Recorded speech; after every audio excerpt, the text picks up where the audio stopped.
Connecticut has always looked peaceful from the outside. Rolling hills, quiet cul-de-sacs, maple trees that turn gold in October and make even the simplest neighborhoods look like postcards. The kind of place where people leave their doors unlocked, where the loudest sound on a Sunday morning is a lawnmower starting 2 houses down. But peace is a fragile thing. Sometimes all it takes is a single moment, a single breath, for a community to realize how easily a life can shatter. And in the summer of 1994, in a quiet town just outside New Haven, that moment came without warning. It began on a Thursday. Warm, bright, ordinary. A day nobody expected to carry the weight of a nightmare. By evening, 2 children, would vanish without a trace. And what followed would haunt Connecticut for more than 30 years. If you're from the Northeast, you probably know towns like Maple Bridge. 1 grocery store, 1 elementary school, and a neighbor who knows your business before you do. It wasn't perfect, but it was safe. Or so everyone thought. Because beneath Maple Bridge's perfect lawns and friendly waves, there were fractures no one wanted to see. Fractures that would widen until they swallowed 2 young lives whole. On July 14th, 1994, the sun rose like any other day. The humidity clung to the air. The pavement radiated heat, and kids biked in circles on a cul-de-sac until their parents called them in for dinner. Among those children were 8-year-old Emily Kavanaugh, curly-haired, bright-eyed, obsessed with drawing horses. She carried her sketchbook everywhere, pages filled with animals, flowers, and the kind of dreams only an 8-year-old could believe in fully. And her best friend, 9-year-old Mikey Dennison, a wiry kid, always slightly scuffed up from climbing trees or trying one more trick on his bike. He wanted to be an astronaut, a firefighter, a detective, depending on the day. They'd been inseparable since kindergarten. If you saw one, the other was close behind. And that day, July 14th, was no different. They spent the morning running through sprinklers, the afternoon trading Pokemon card on the curb, and the evening begging for just 5 more minutes outside. Their parents said yes. Because why wouldn't they? This was Maple Bridge. Nothing ever happened here. Not yet. Emily's mother, Karen Kavanaugh, was washing dishes when she glanced out the window at 6:42 p.m.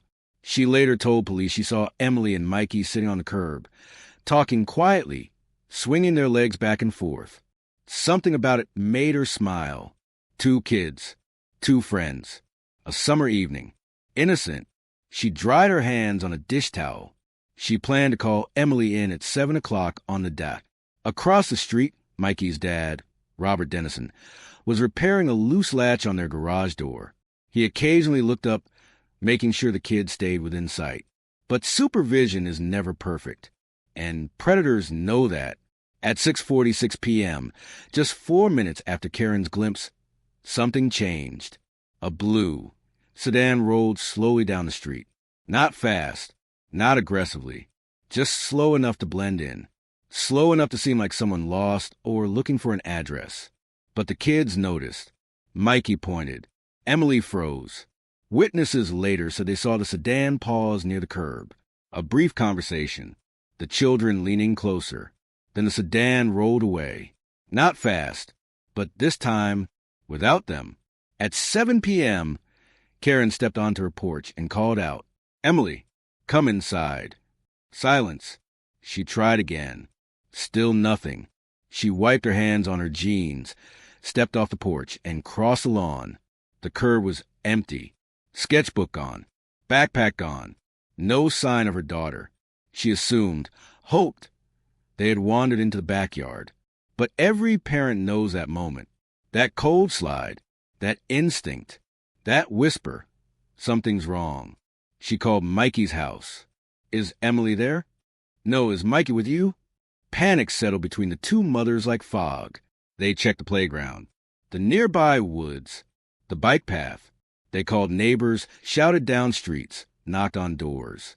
No one had seen them.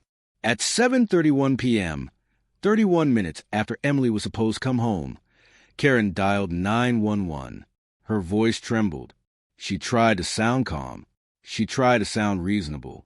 But she couldn't, because she knew, long before police arrived, she knew Patrol cars rolled into the cul-de-sac at 7:38 p.m., lights flashing silently, as if even the officers didn't want to stir the illusion of safety. By 8 o'clock, the search had begun. By 9 o'clock, helicopters were launched. By midnight, Maple Bridge was awake, porch lights on, neighbors walking with flashlights, calling the children's names. But the children didn't answer. And by dawn, the entire community felt something unspoken. They weren't just missing. They were gone. Every cold case has a starting point.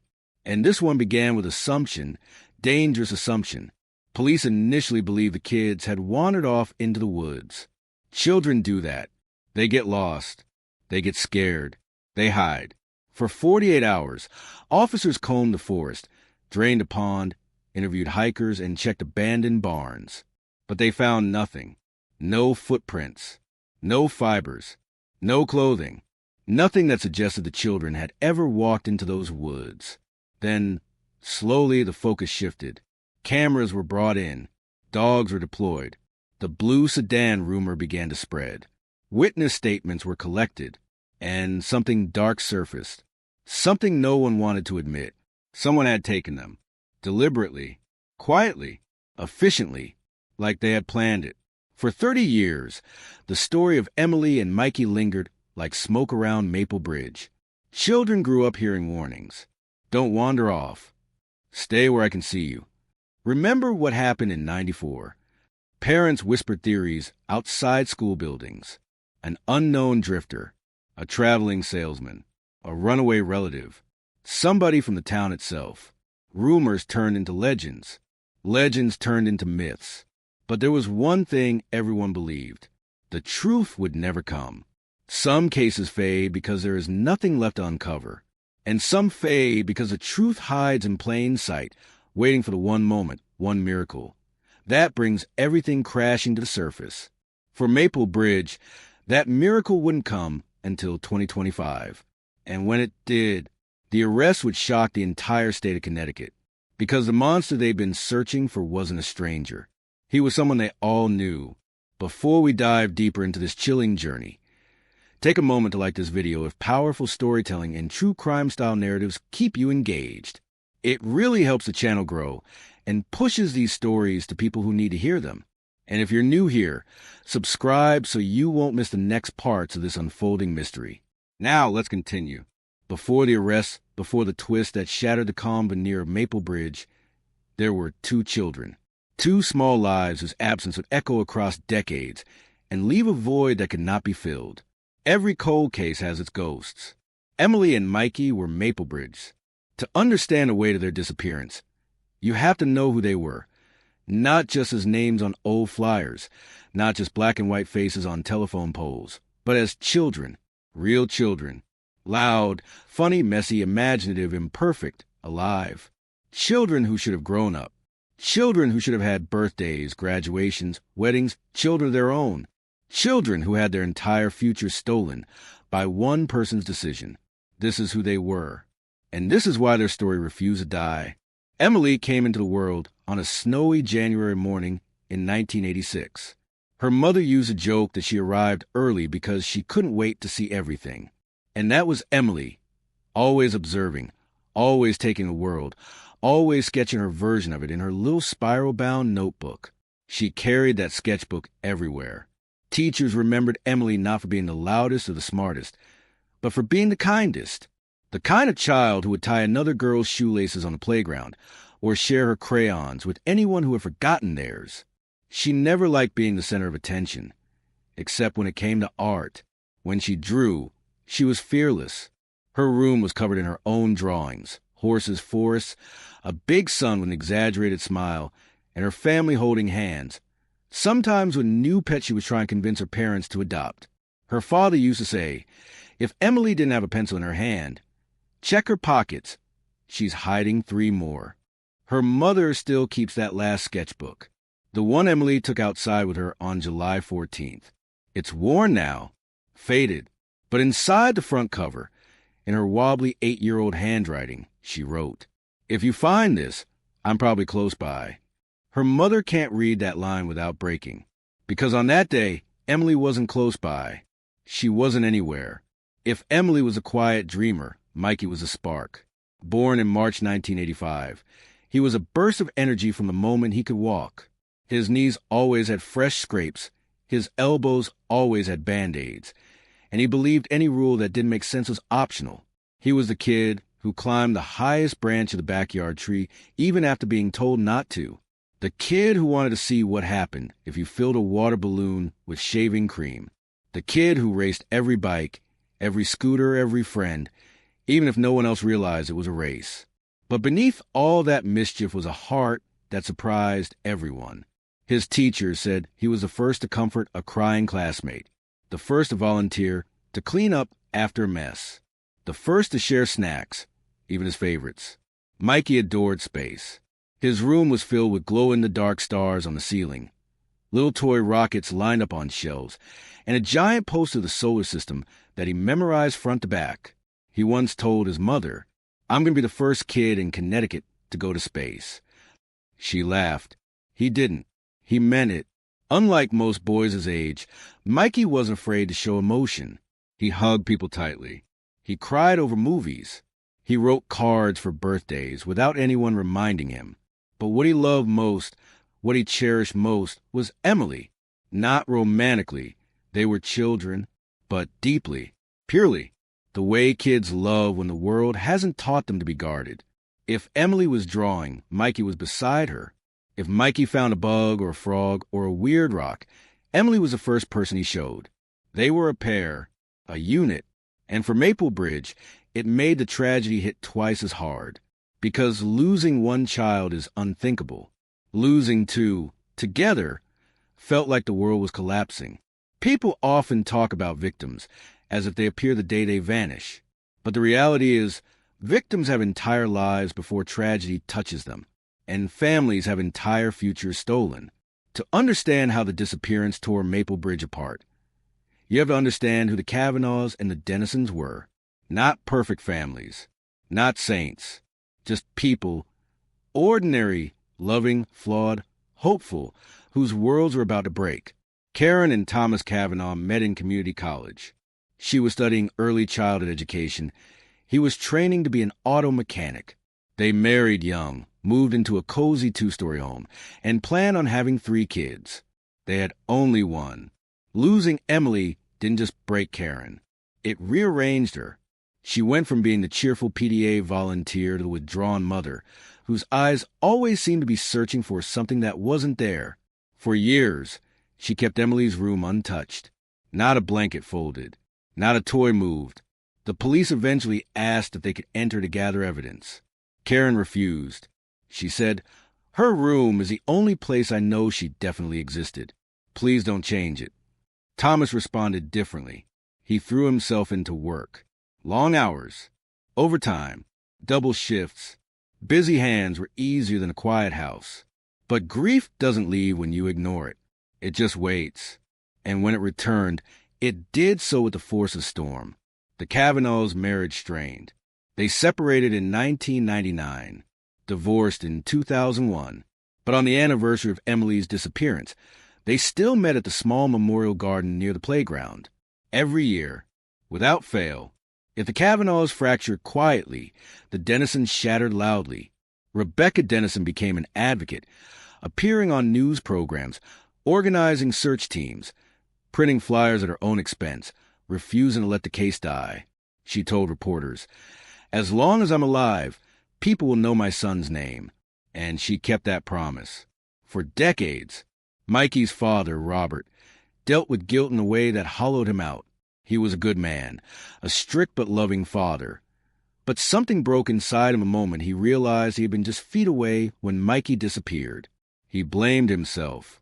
Deeply, violently. He stopped coaching Little League, stopped fishing, stopped talking much at all. For the first few months, he slept in Mikey's room, sometimes in the chair, sometimes on the floor, because the silence in the rest of the house felt unbearable. Pain looks different on everyone. On Robert, it looked like disappearance. Not the kind you report. The kind that happens slowly, day by day, until the person who remains is a faded version of who they once were. Every town has a dividing line. For Maple Bridge, History became defined as before 1994 and after 1994. Before, children roamed without fear. Parents chatted from driveways. People trusted each other. After, everything changed. The playground where Emily and Mikey used to climb the jungle gym became a place parents watched anxiously. The woods where kids played tag now felt like a threat. Doors that used to stay unlocked were now bolted shut. Maple Bridge didn't just lose 2 children. It lost innocence. It lost trust. It lost the belief, the illusion, that nothing bad could ever happen there. And year after year, as the case remained unsolved, the town's heartbeat slowed. People moved away. New families arrived without knowing the history. Old residents whispered warnings to newcomers. But the names Emily Kavanaugh and Michael Dennison never vanished. Not from the annual memorial walk. Not from the news articles revisiting cold cases. Not from the whispered prayers of mothers who tucked their children in at night and thanked God they were safe. 2 missing children. 2 grieving families. 1 town haunted. But Maple Bridge had no idea that decades later, when the truth finally surfaced, it would rupture everything all over again. Because the person responsible wasn't a stranger. He wasn't an outsider. He wasn't a shadow lurking in the woods. He was someone respected, someone trusted, someone Maple Bridge welcomed. And that betrayal would hit harder than the disappearance itself. Cold cases fade when the world moves on. But this one didn't. Because every year, every July, Maple Bridge gathered at the town square for a vigil.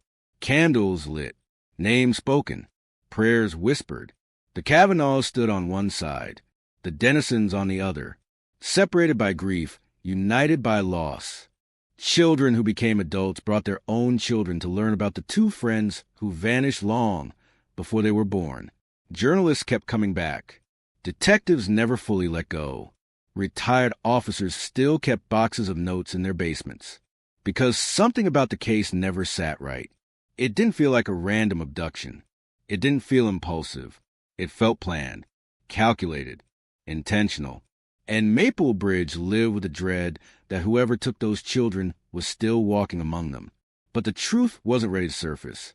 Not yet. Not until one unexpected break. 3 decades later shattered the silence and exposed a monster that had been hiding in plain sight.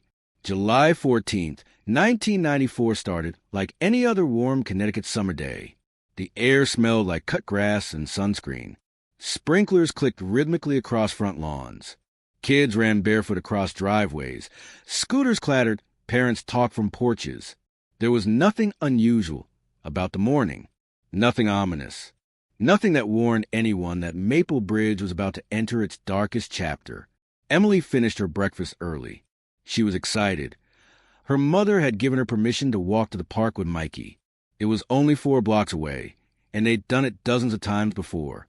Mikey showed up at the Kavanaugh's door with his usual chaotic energy. His shoelaces were untied. His T-shirt was on backwards. His hair stuck out like he had just wrestled with gravity. Thomas chuckled and fixed the backward shirt. Karen tied the laces.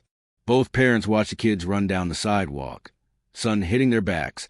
Emily's sketchbook tucked under her arm, Mikey's space-themed backpack bouncing with each step. They turned the corner. That was the last moment anyone saw them alive. For years, people in Maple Bridge replayed that minute in their minds. What if someone stopped them? What if they went a different route? What if they stayed home that day? What if? What if? What if? But children don't sense danger the way adults do. They trust the world. They trust the neighborhood they grew up in. They trust familiar faces. And that trust was the weapon the killer relied on. Witness accounts were plentiful in the first few days, chaotic in the first few weeks, contradictory in the first few months, and nearly useless after the first few years. Some people claimed they saw the children at the park. Some claimed they never made it that far. Some said they saw a man watching them. Some said they saw nothing at all. The only confirmed sighting, the only one investigators believed without hesitation, came from a resident named Helen McGrath, who lived on Willow Lane. Helen was tending to her garden around 11:20 a.m. She saw the children walking toward the trail entrance that led through a wooded shortcut to Maple Bridge Park. Emily was flipping through her sketchbook. Mikey was kicking a stone, trying to keep it rolling in a straight line. Helen waved. The kids waved back. Everything appeared normal. But as Helen later said to police, they were smiling. There was no fear. No one was following them. No one was suspicious. It was just two happy kids going to the park. This sighting became the pivot point of the investigation.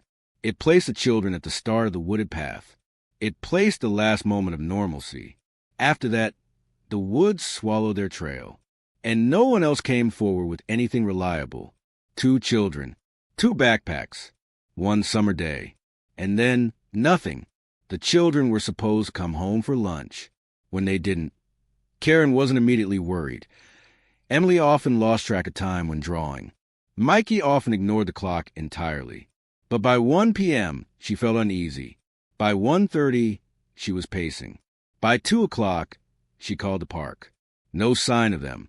By 2:15, she called Rebecca Dennison. Rebecca hadn't seen Mikey. She hadn't heard from him. And Rebecca was not the type of mother who let things slide. The 2 mothers searched the streets themselves at first, assuming the kids had gotten distracted or wandered off somewhere. They checked the playground, the splash pad, the library, the corner store where Mikey bought his gummy worms. Nothing. By 3 p.m., Karen called the police. By 3:12, the first patrol cars were on Willow Lane. By 3:30, Maple Bridge began to unravel. People sometimes criticize parents for not calling sooner. But anyone who has ever known children, especially 8- and 9-year-olds, understands how easily hours slip by. No one expects the worst. Not at first. Not until it's unavoidable. What gives life to a story like this is not just a tragedy, but the moments leading up to it. The small, ordinary conversations that take on haunting significance. The night before the disappearance, Emily asked her father if she could get a new set of colored pencils. Thomas told her, "Next week, overtime pay comes in on Friday." She said, "That's okay. I can wait." Those were their last meaningful words. Mikey had an argument with his older brother, Daniel, over a comic book. Daniel remembered shoving Mikey lightly, not in anger but in annoyance, and saying, "You're so annoying, go away."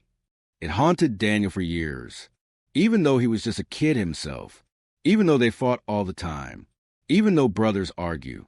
The morning of the disappearance, Rebecca made Mikey's favorite lunch, peanut butter and banana. He ran out too quickly to take it with him. Rebecca yelled after him, "Mikey, you forgot your sandwich." He laughed and shouted back, "I'll get it later." He didn't.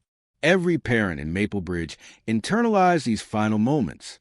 Every parent imagined what their own last words would have been. And that fear, that silent, aching horror, clung to the town for years. Children go missing in the United States more often than anyone wants to admit. But this case was different from the beginning. No custody disputes. No history of running away. No pattern of risky behavior. No strangers reported approaching them in the past. Emily and Mikey were predictable, stable, deeply loved, deeply supervised children. For them to be gone without a trace, it didn't feel natural. It didn't feel accidental. It didn't feel random. It felt deliberate. Investigators noted 3 chilling factors. Both children vanished simultaneously. Abducting 2 children, without noise, without struggle, without witnesses, is rare and incredibly difficult. No belongings were found. No sketchbook. No backpack. No shoes. No clothing fibers. No one heard anything unusual. Not a scream. Not a cry. Not a call for help. It was as if the air had simply closed around them. That impossibility is what made Maple Bridge desperate for answers. That impossibility is what gave the case power. Enough power to last 30 years. To understand why the case haunted people for decades, you have to understand that Emily and Mikey weren't just victims. They were symbols. They represented innocence, trust, vulnerability, the fragility of childhood, and the illusion of safety. Every poster with their faces on it reminded Maple Bridge of what was lost, not just 2 children, but an entire way of life. And when people shared information online years later, dozens of comments always said the same thing.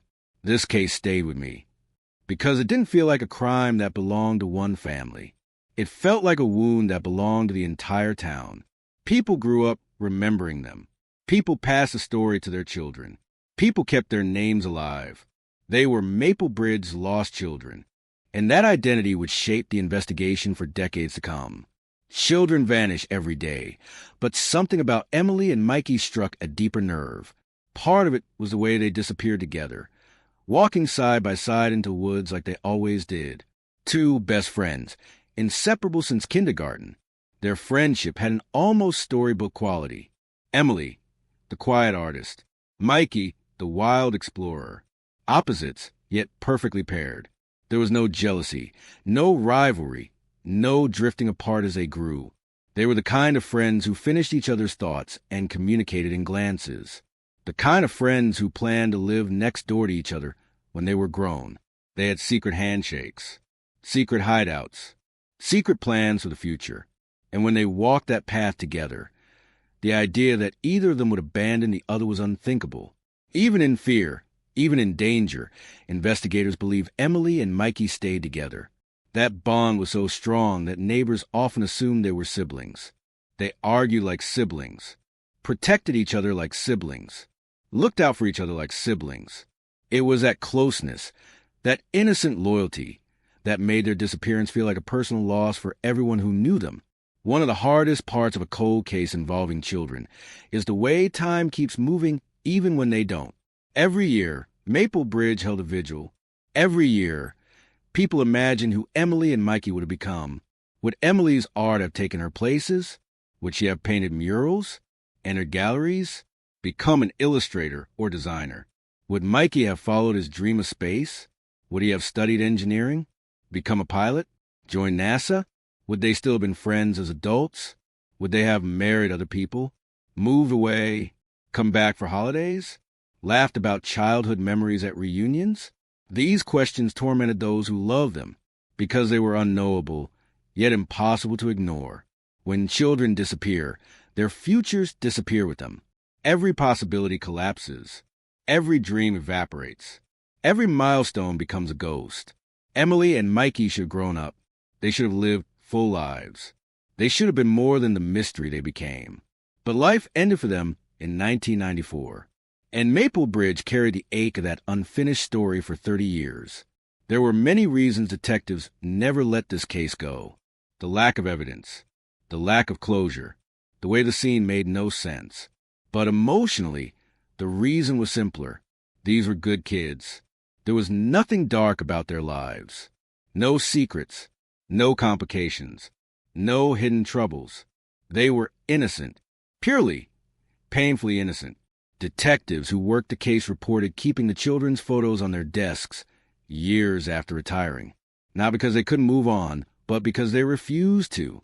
One retired officer once said in an interview, "When adults die, you investigate what happened. When children die, you investigate what should have been." And that was the heart of the case. Not just who took them, not just why, but everything they were supposed to become, everything someone stole. And that deep, almost parental grief is what fueled the investigation long after everyone assumed the trail had gone cold forever. For years, the house on Pine Ridge Street had been a place people entered carefully. Neighbors said it felt heavy, though no one could explain why. The curtains were always drawn. The yard was always too quiet.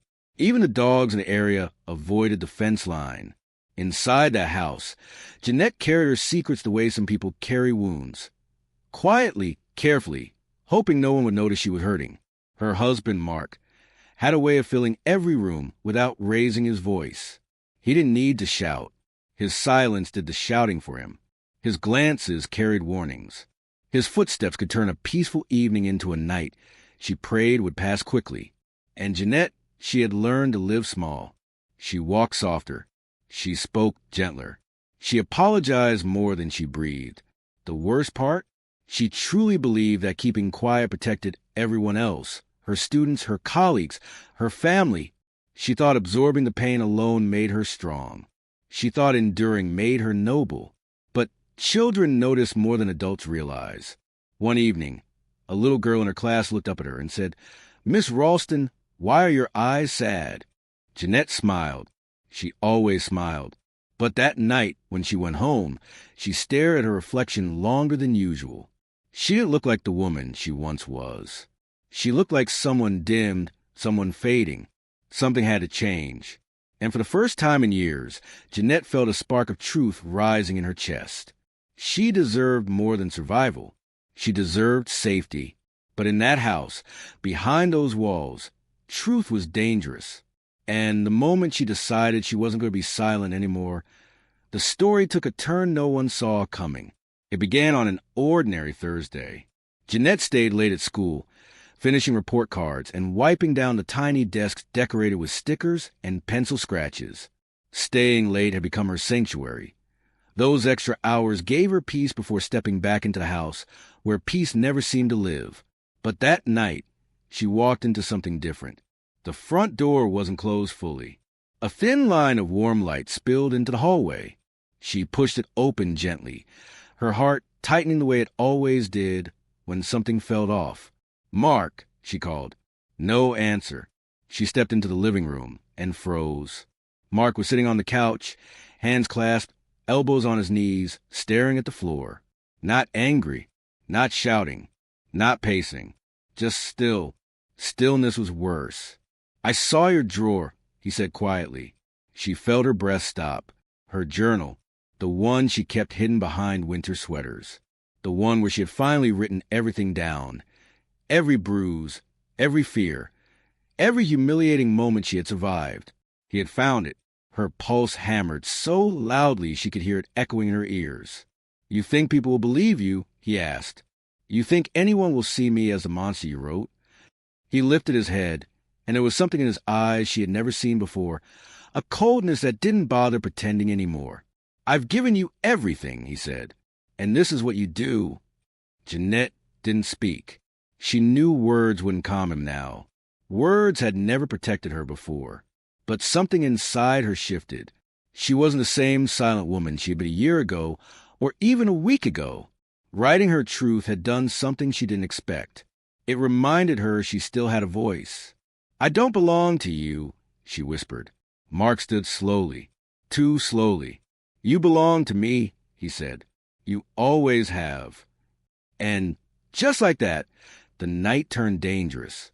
What happened next would set off a chain of events that no one, neighbors, colleagues, police, would be prepared for. Because when Jeanette finally reached for help, the truth would not just expose Mark.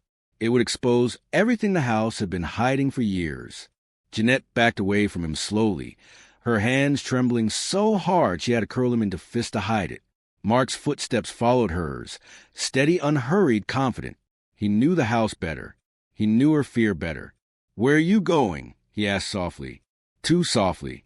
Jeanette didn't answer. She slipped into the hallway, heart pounding, eyes fixed on the front door. If she could just get outside, just get to a neighbor, someone would help her. Someone had to. But Mark stepped in front of her, blocking the exit before she could reach it. "You're not going anywhere. Not after what you wrote."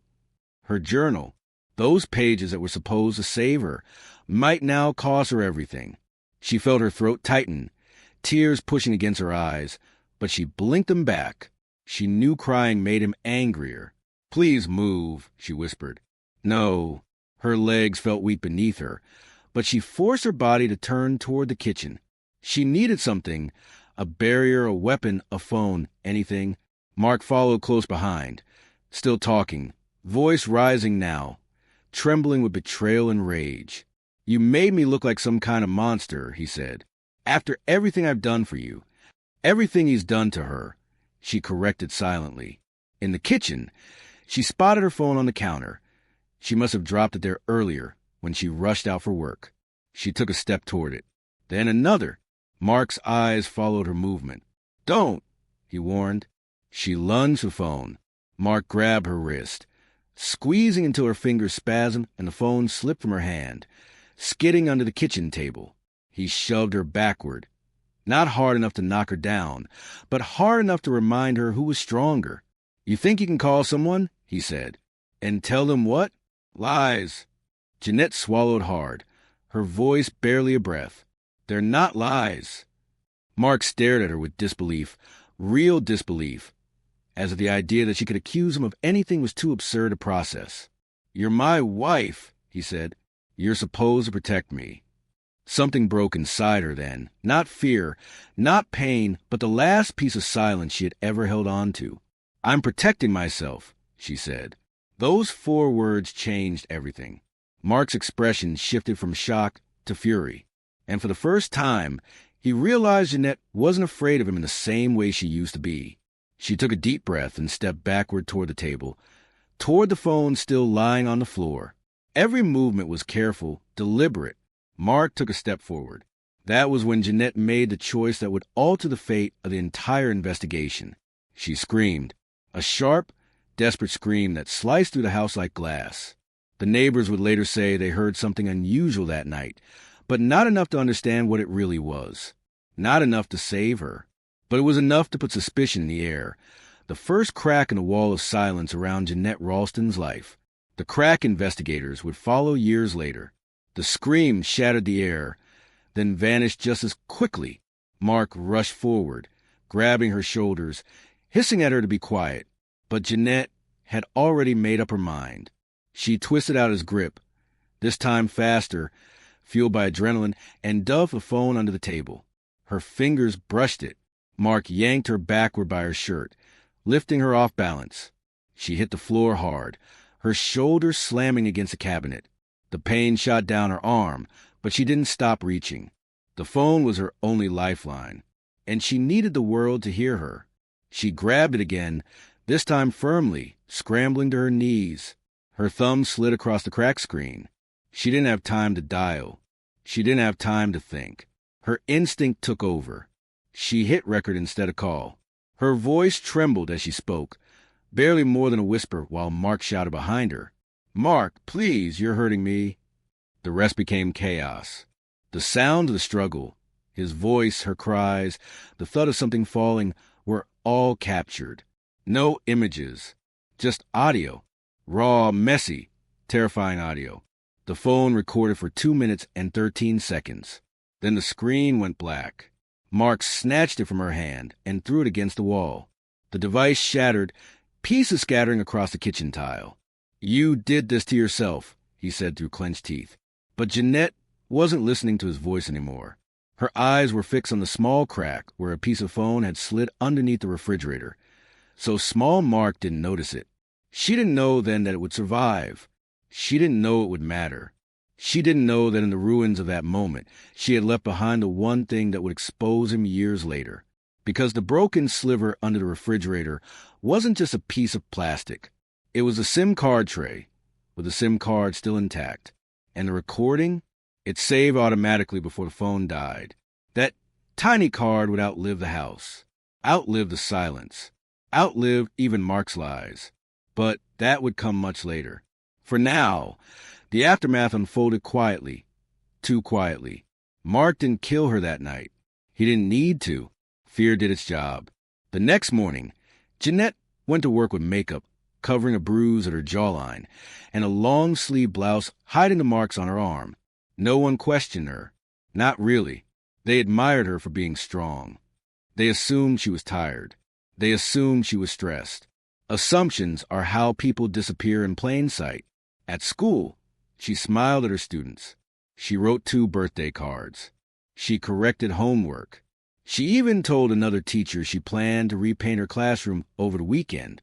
But inside, something was unraveling. She couldn't focus, couldn't breathe properly, couldn't pretend anymore. And at exactly 3:42 p.m., Jeanette Ralston made the second decision that would change the investigation. She left school early. She walked out carrying only her purse, her keys, and her journal. What happened after that remains the last mystery surrounding her life. Because at 6:10 p.m., when a neighbor saw Mark pacing outside the house, Jeanette was already gone. Not missing yet. Not dead. Just gone. Vanished somewhere between her classroom and a truth she was finally ready to share. A truth the world wouldn't uncover until decades later, when the SIM card resurfaced and the audio revealed what no one understood back then. Mark wasn't just an angry husband. He was the last person to see her alive. For 29 years, the story of Jeanette Ralston sat in the cold case archives of Connecticut's missing persons files, quiet, dust-covered, and classified as insufficient evidence for foul play. For 29 years, Mark lived as a quiet, respectable man who remarried, moved 2 towns over, worked a stable job, attended church, and even volunteered at local charity drives. People forgot, or maybe they chose to. But cold cases don't stay cold forever. And this one, Jeanette's, was waiting for a spark. It came from something small. Not a confession. Not a witness. Not a breakthrough in DNA. It came from a house renovation. In late 2023, the Ralston home, now owned by a retired couple, was undergoing its first major remodeling since the 1990s. The kitchen tiles were ripped up, the cabinets removed, and the baseboards pulled apart. Dust coated everything. The workers joked about old houses holding ghosts. They didn't know how close they were. On December 14th, while moving the refrigerator to install new flooring, a contractor saw something wedged behind the base plate, a small, dusty plastic tray. He almost tossed it out with the broken screws and drywall. Almost, but something about it looked too intact. He handed it to the homeowner. "It's from an old phone," she said. She put it aside on the counter. Later that night, curiosity nudged her to Google the model number barely visible on the edge of the tray. It belonged to a phone popular in the early 90s, cheap, durable, discontinued 2 decades ago. She remembered the house's history and a name, Jeanette Ralston.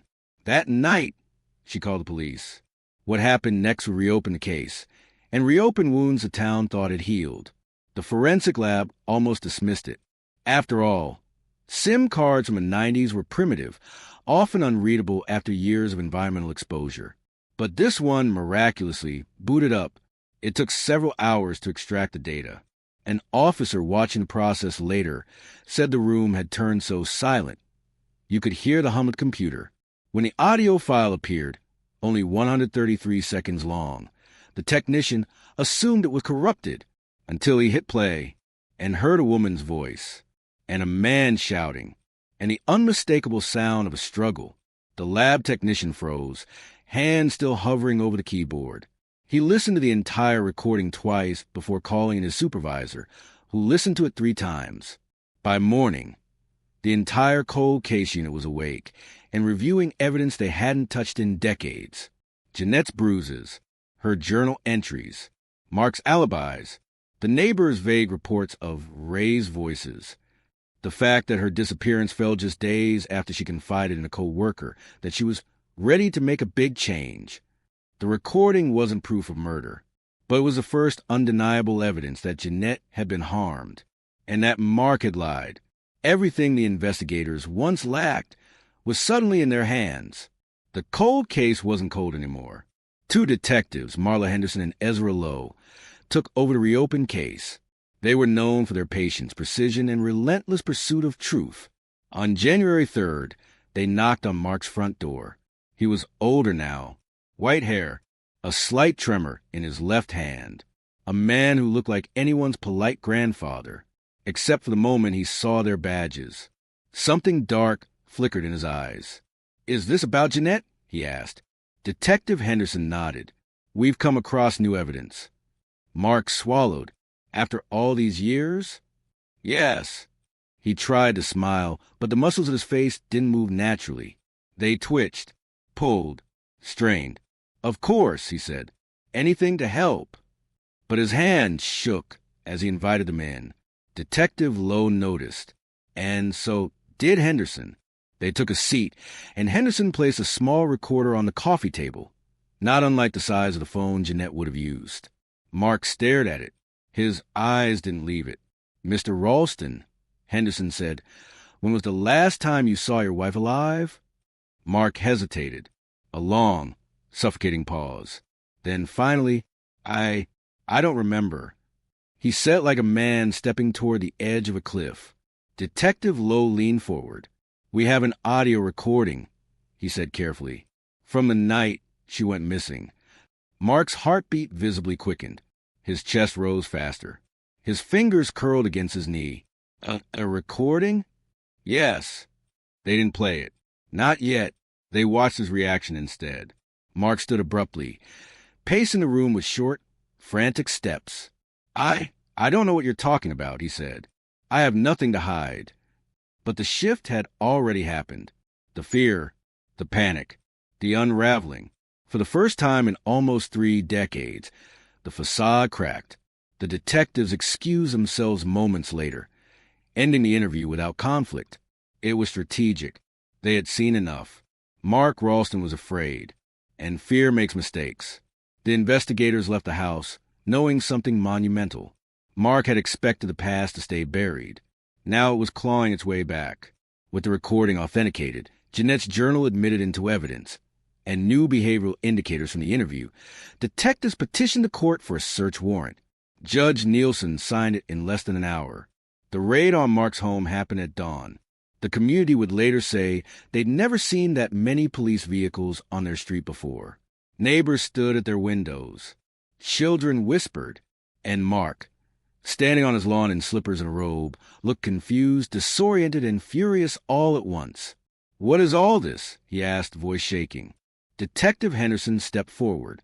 "Mr. Ralston," she said, "you are being detained pending investigation into the disappearance of your wife, Jeanette Ralston." Mark's face drained of color. He staggered backward. No, you can't do this after all these years." "Your wife never stopped being missing," Henderson replied. Nothing about her tone was harsh, just factual, measured, the truth spoken plainly, the way justice speaks. Mark didn't resist. He simply lowered his head as officers escorted him inside. But while the community thought this moment was the end, it was only the beginning, because the search would uncover something even bigger. Something Mark couldn't explain away. Something that tied him, not just to Jeanette's disappearance, but to 2 missing children in Connecticut from the same year. The case was about to explode, and the truth was darker than anyone ever imagined. The search of Mark Ralston's house started like any other warrant execution, systematic, careful, by the book. But within the first hour, investigators realized they had stumbled onto something much larger than a domestic violence cold case. Something monstrous. Something hidden for decades. Detective Henderson stood in the dimly lit basement, her flashlight tracing a line across the concrete floor. Dust clung to the air. The space smelled faintly of mildew and old boxes. Nothing unusual, until one of the officers called out from the far corner, "Detective, you need to see this." Henderson walked over. What she saw made her throat tighten. A series of old plastic storage bins, neatly stacked, labeled with unremarkable things like winter clothes, decorations, miscellaneous, completely ordinary, except for one. The label read, 1994. Her chest tightened. That was the year Jeanette disappeared. That was also the year Connecticut saw 2 children vanish within 6 weeks of each other. Cases that had long haunted the state. Kids whose faces were printed on milk cartons. Kids whose names became whispers. Kids who were never found. Henderson exchanged a glance with Lowe. He opened the bin. Inside, carefully wrapped in old towels, were children's items. A backpack with faded cartoon characters. A small pair of sneakers. A cloth doll with one button I'm missing. A winter hat with name tag sewn into it. Melanie Brooks. Her heart nearly stopped. Melanie Brooks was 8 years old when she vanished on her walk home from school. Lowe dug deeper. A second set of items. A blue baseball cap. A tiny windbreaker. A spiral notebook with scribbles. A name written inside. Jason Avery. He was 9. Went missing from a community baseball field. No leads. No suspects. Both children disappeared in 1994. The same year Jeanette went missing. The same year Mark's journal entries grew darker. The same year he abruptly switched jobs. The same year he lost his car for 3 days and reported it stolen. And now, their belongings were hidden in his basement. Detective Lowe's voice shook slightly as he whispered, "He kept everything." Henderson exhaled slowly. Not shock, not disbelief, just devastation. She stood up and called out, "Lock this house down. Every room, every inch. Do not move anything unless it's logged. The team scattered. Within minutes, officers found a second bin deeper in the basement. Inside were newspaper clippings, yellowed and brittle, about Melanie and Jason's disappearances. Articles circled in red pen. Routes marked. School maps traced with ink. Notes written in a meticulous, cold hand.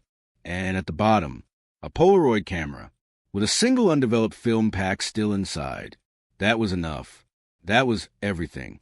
Mark sat handcuffed in his living room when the detectives returned. He looked smaller now, older, like a man finally cornered by the past he thought would never catch him. Detective Henderson laid a folder on the coffee table. "Mr. Ralston," she said softly, "we need to talk about Melanie Brooks and Jason Avery." His face went still, completely still, like a statue. Detective Lowe watched his eyes, how they flinched, how they darted, how panic cracked through them like lightning. Mark swallowed. I don't know those names." Henderson didn't blink. "We found their belongings in your basement." Mark stared at her. "That's impossible." "We also found your notes from 1994, your car logs, your route maps." He shook his head violently. "Someone planted them. No one else lived here when those items were stored." Mark didn't respond. He couldn't. Lowe leaned forward. "Tell us where they are, Mark." Silence. A long, suffocating silence. Then, in a small voice, barely audible, "I don't remember." Henderson felt her stomach turn. Not because of the lie. She expected that, but because of the calmness in it. The practiced tone. A man who had repeated that story to himself for 29 years. "When did you take them?" she pressed. Mark's lips trembled. He wiped sweat from his brow with the back of his cuffed hand. I never meant." He caught himself. He realized the admission. His mouth snapped shut. Lowe's voice was firm. "What about Jeanette?" Mark blinked rapidly, eyes darting around the room. "I didn't do anything to her," he whispered. "And the recording?" Henderson asked. His silence was the answer. The unraveling was complete. Mark Ralston was arrested that afternoon on multiple charges: kidnapping, unlawful restraint, tampering with evidence, possession of items connected to missing minors, and suspicion of homicide. 3 counts. The community stood outside their homes as he was escorted into the patrol car. Gasps. Horror. Neighbors holding their hands to their mouths. People who had known him for decades suddenly seeing a monster where a man used to stand. A quiet church-going husband. A helpful neighbor who shoveled driveways. A man who baked cookies for block parties. And yet, he had lived among them with the darkest secrets imaginable. 3 days after his arrest, new evidence led investigators to a wooded area behind a closed-down summer camp, a place that was active in the mid-'90s. Dogs were brought in, ground-penetrating radar, cadaver teams, search and rescue volunteers. On the second day, one of the dogs signaled. Then another. Digging began. By sunset, the remains of 2 small children were recovered, later confirmed through DNA. Melanie Brooks and Jason Avery. The town broke. People cried openly on sidewalks. Flowers and stuffed animals were placed at the dig site. News vans lined the street. It was the darkest closure imaginable, but closure nonetheless. Jeanette's body was never found. But the audio recording, the journal, the timeline, the violence, the witnesses who had never come forward, and the chilling connection between her disappearance and Mark's escalating behavior were enough for prosecutors to charge him with her murder. The courtroom was silent when the charges were announced. And for the first time in 29 years, Mark Ralston lowered his head and wept, not out of sorrow, but because the truth had finally pulled him into the light. The town changed. Schools improved safety protocols. Missing persons reports were handled more aggressively. Neighbors checked in on each other more. Victims' advocacy groups held candlelight vigils. Parents told their children stories, not to scare them, but to protect them. Jeanette's parents, long gone, never learned what happened to their daughter, but the community carried her name forward. A memorial was built in her honor. A bench with her engraved plaque placed outside the elementary school where she once taught. Students and teachers gathered every year for a small ceremony. Quiet, gentle, hopeful. Her recording, the 133 seconds that changed everything, was sealed in evidence but remembered as the spark that reopened 3 lives. And in the end, justice came. Late, painful, but real. If you're still watching, thank you for staying with this story. Cases like this remind us why cold cases matter, why every missing person deserves to be found, why every voice deserves to be heard, even decades later. If you want more deep, cinematic cold case stories like this, don't forget to like this video, subscribe to the channel, and turn on notifications so you never miss an upload. And let me know in the comments, should I cover more 90s cold cases or a solved case from your state? Your engagement helps these stories stay alive and helps victims get the justice they were denied for far too long.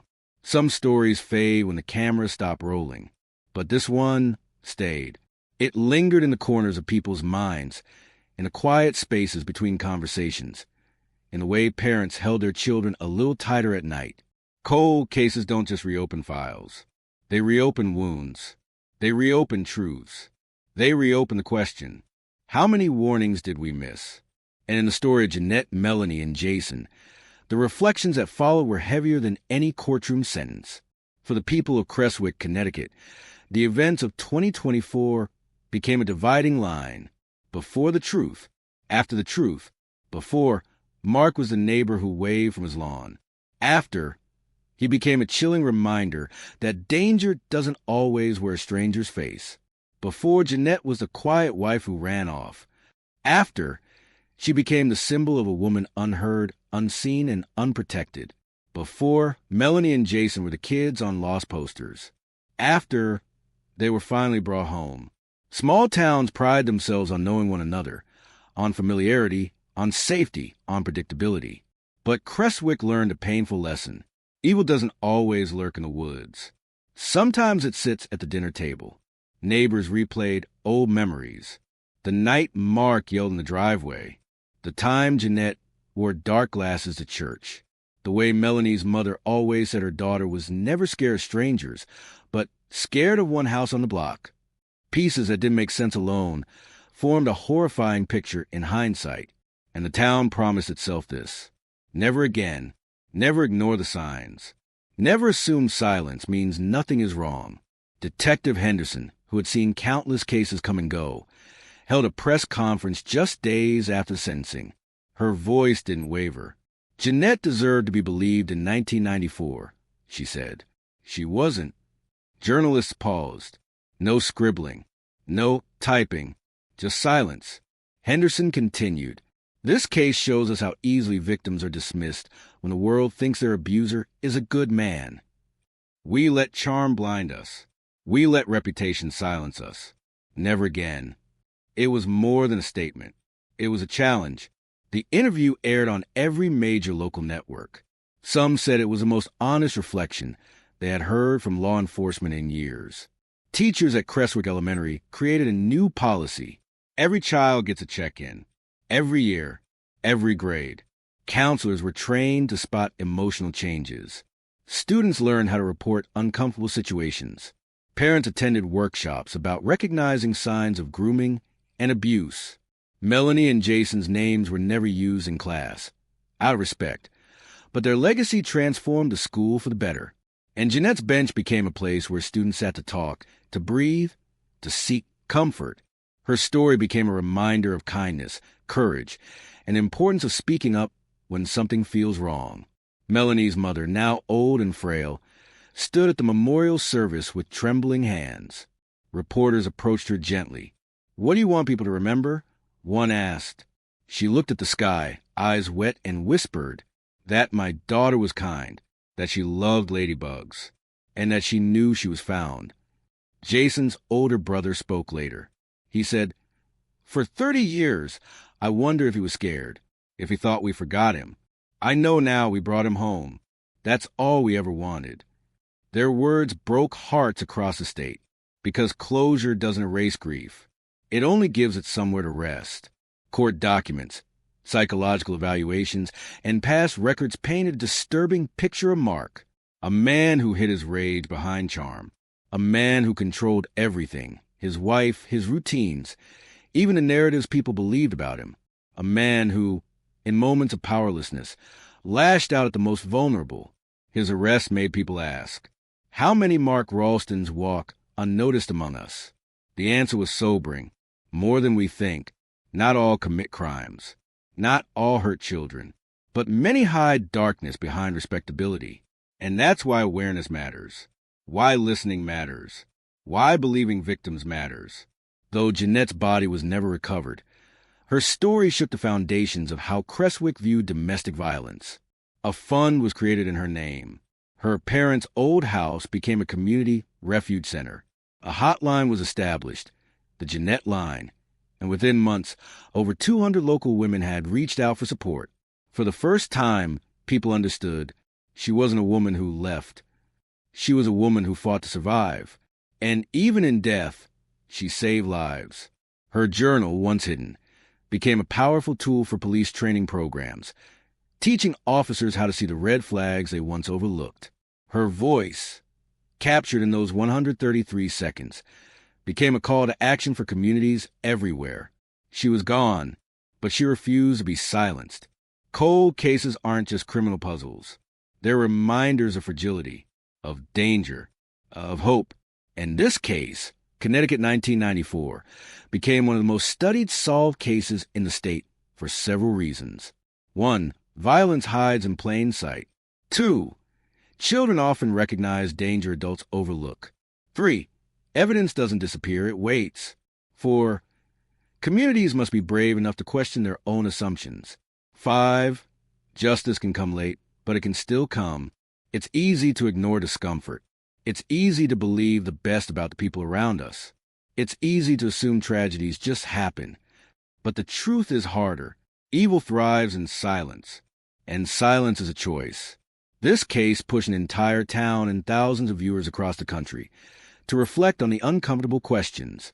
Would we have believed Jeanette in 1994? Would we have noticed Melanie's fear? Would we have protected Jason? Would we have asked the hard questions sooner?